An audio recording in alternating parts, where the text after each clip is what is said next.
Winzo here. Today we're going to read, let's see, Diary of a Sixth Grade Ninja by Marcus Emerson.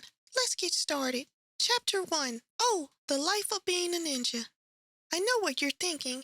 It's an awesome life filled with secrets, crazy ninja moves, and running on the tops of trees. Well, you're right. I'm not gonna lie to you. It's an absolutely fantastic life. But it wasn't always that way. This might surprise you, but ninjas are often seen as the bad guys. I know, right? I had no idea either until I became one. Though looking back, I should have seen the signs early on. You know what they say, hindsight is 20/20. So this is my story, my diary, my chronicle.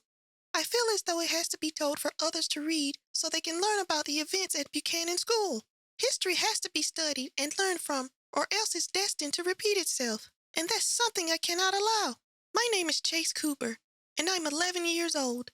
I'm the kind of kid that likes to read comic books and watch old horror movies with my dad. If you were to see me walking down the street, you'd try your best not to bump into me, but only because I'm sort of scrawny. I see all these articles online with titles about losing weight and getting rid of unwanted body fat, and my jaw just drops because I can't gain weight to save my life. I've started working out with my dad when he gets home from work, but it's hard to keep up with him. All this to say that if you saw me, the last thing you'd think was dangerous ninja.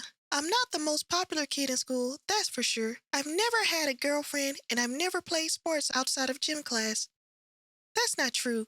I was on a soccer team in 3rd grade, but after a shin guard to the face and a broken nose, I quit.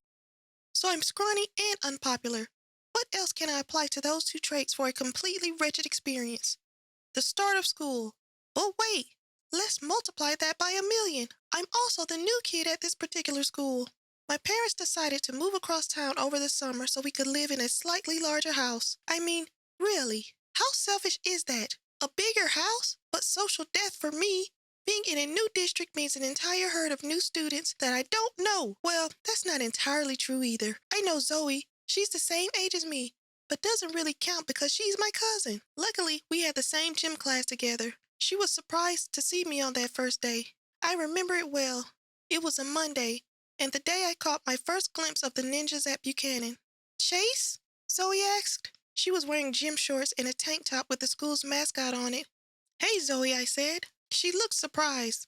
It is you. What are you doing here? Going to school, dummy. That's what I wanted to say, but decided against it. My parents moved to this side of town, so I go to school here now. Zoe laughed. That's so cool. My own cousin in the same school as me. What fun we'll have.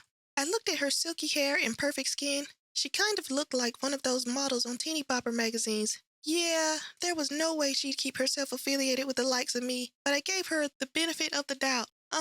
It'll be great, I sighed. The coach, Mr. Cooper, was at the front of the gymnasium checking off students he knew. He walked up to the rest and asked for their names and grade. Finally, he approached Zoe and me. Good morning, Zoe, Mr. Cooper said as he scraped a check mark into the attendance list. Then he looked at me. And what's your name?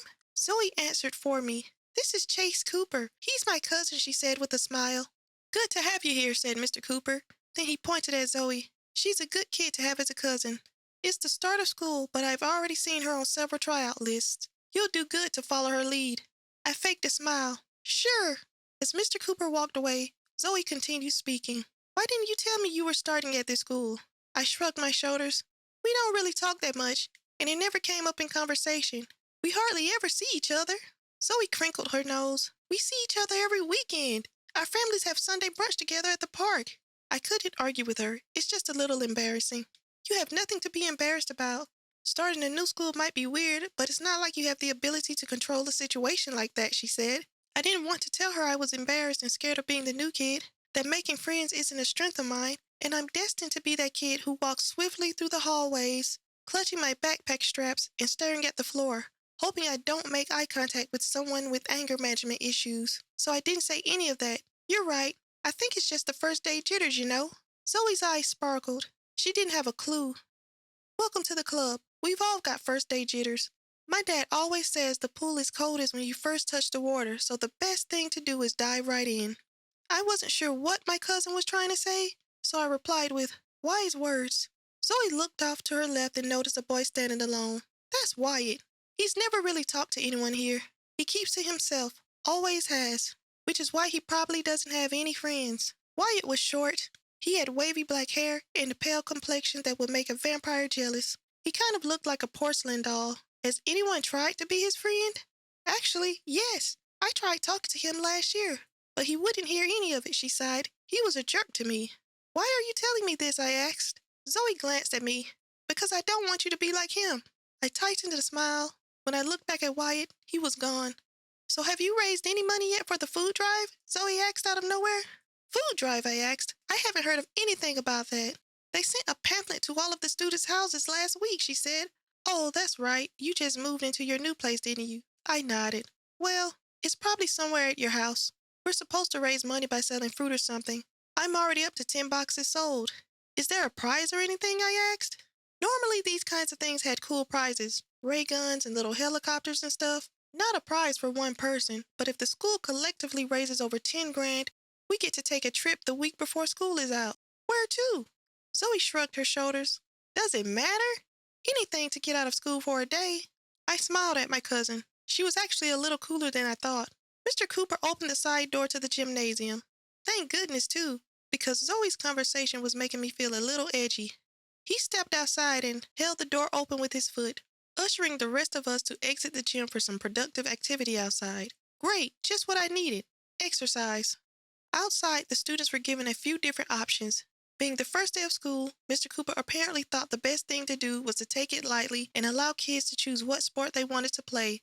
Some played football, only a couple played basketball. The rest of them, like me, chose to walk laps around the track. It was the easiest option that didn't require choosing teams or working up a sweat. I could tell Zoe wanted to play football with a few of her friends, but decided to walk the track by my side. It wasn't a huge sacrifice for her, but I appreciated it. A little goes a long way with me. So what do you want to know? She asked. I didn't understand her question. What do you mean? About this school. What do you want to know about this school? I imagine most schools are the same, but there's gotta be a couple differences here and there. What do you do at your old school? I thought about it for a moment. I didn't do much. I was in the art club, but that's about it. That's fun, Zoe said as she started skipping along the track. Zoe reminded me of my sister, Lucy, who was also somewhere in the building adjusting to life as a new student. To be fair, it was far easier for her since she was in third grade. Most third graders barely even know they exist. They haven't become self-aware yet, like artificial intelligence that hasn't realized it has an identity. Zoe spoke in an excited manner, which was surprisingly contagious. There's a ton of stuff to do here. Not a lot of schools have as much as us. You can't actually prize itself on how huge of a selection we have. There's all kinds of sports teams, different groups, and a bunch of random clubs you can join. I'm sure there's an art club somewhere around here. I'll help you find it. I nodded my head, but was distracted by some movement out of the corner of my eye. It was the edge of the track where the tree line was the thickest. I stopped in place and stared for a second to see if anything moved again, but nothing did. What is it? Zoe asked. I kept staring into the dense foliage. It was just a mess of green leaves and heavy shadows, except for a pair of the whitest eyes I'd ever seen. I froze in place and rubbed my eyes. Am I seeing things straight, or was it part of the first day jitters that Zoe and I spoke about? When I looked again, they were gone. I guess I stopped talking when I looked at Zoe's face. Zoe was standing behind me with her eyes peeled wide open, staring into the same spot in the tree line that I was studying only seconds ago. Did you see that? She asked. A chill ran down my spine. I did. Do you know what it was? She shook her head and started walking along the track again. Come on, let's get out of here. I think I'd rather not get eaten by a creature in the woods today. I knew it wasn't a monster that we had seen. I'm not that into scary stories, and watch enough with my dad to know that monsters are fake. At least I think they're fake. At that moment, I didn't feel the need to test that theory, so I caught up with Zoe, and we spent the rest of class making jokes to distract ourselves from whatever it was that had spied on us. Little did I know that it was the first time I'd ever seen a ninja. I'd do anything to take that moment back and just keep walking. Of course, that's not how it turned out, and my curiosity got the better of me. Next time, we'll start Chapter 2 of Diary of a 6th Grade Ninja. Winzo out.